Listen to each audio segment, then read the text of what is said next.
Minha gente amiga, uma menina de 30 anos foi atacada com golpes de faca pelo marido. O filho da vítima, de 13, viu tudo. Acompanhe comigo. Um relacionamento marcado por ciúme. Bárbara Luana foi brutalmente atacada com golpes de faca pelo próprio marido. Naquela noite, o casal e o filho de Bárbara, de um outro relacionamento, um garoto de 13 anos, estavam em casa quando a discussão entre os dois foi se tornando perigosa. O menino presenciou a briga e o momento em que José Milton pega 2 facas para atacar a companheira de forma covarde e cruel. Ela não teve força para se defender de um homem que sempre ameaçou que lhe tirava a vida caso ela o abandonasse. Bárbara foi socorrida por vizinhos, mas não resistiu aos ferimentos e morreu no hospital. Eu não esperava dele fazer isso com a minha filha, né? Mas eu acho que ele já tinha pretensão de fazer isso, porque foi uma morte muito cruel. Ele sempre bateu nela, ele sempre judiou muito, ele afastou ela de toda a família dela. A gente já não tinha quase comunicação com ela por medo dele, por medo dele maltratar o filho dela, né? Ele foi um covarde. A prisão de José Milton, que horas depois deu entrada em um hospital aqui de São Paulo com ferimentos provocados por uma faca, não ameniza o sofrimento dessa família, que está reunida aqui na frente deste cemitério na Zona Sul de São Paulo para se despedir de Bárbara Luana. Eu estou aqui com os 4 irmãos, eram 5. A Bárbara faria 31 anos no mês que vem, não está mais aqui, né? Eles estão muito revoltados com essa violência, ela que tinha 3 medidas protetivas contra o José Milton. Mesmo com a prisão dele, vocês ainda, né, estão com essa ferida aberta, digamos assim, Danilo? Sim. Isso é um tipo de coisa que eu sempre observava por aí, mas eu nunca pensei que fosse acontecer tão próximo comigo, né?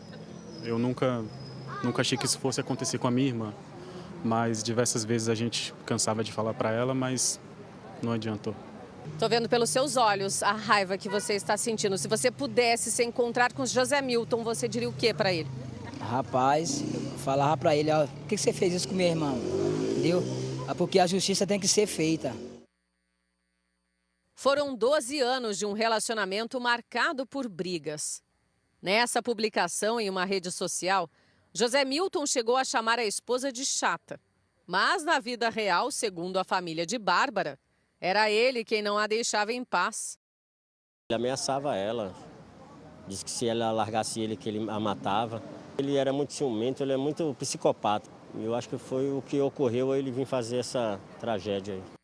Em outras brigas do casal, Bárbara chegou a ganhar 3 medidas protetivas contra o marido. Mas ela mesma anulava os pedidos quando reatava com o suspeito. O relacionamento era meio que conturbado, né? Ele agredia muito ela, mas eu acho que ela já vivia com medo dele, né? Ela, inclusive, minha ex-esposa dava muito conselho para ela, mas ela não ouvia, então... E aí veio acontecer essa fatalidade aí. O senhor acha que ela tentou largar dele? Se fosse depender dela, ela largaria, mas ela já vivia com medo dele, né? Então ele ameaçava muito ela, tanto ela quanto o filho dela.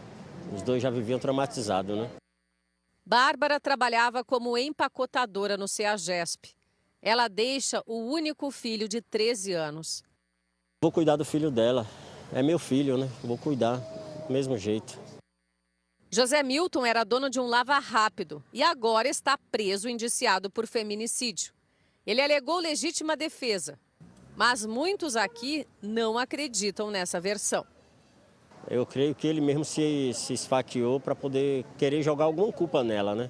Como que ele vai justificar tanto de golpe que ele deu nela como a legítima defesa? Se ele tivesse dado um golpe fatal, dizia não, foi assim a consequência da briga. Mas ele deu vários, ele estava com um ódio.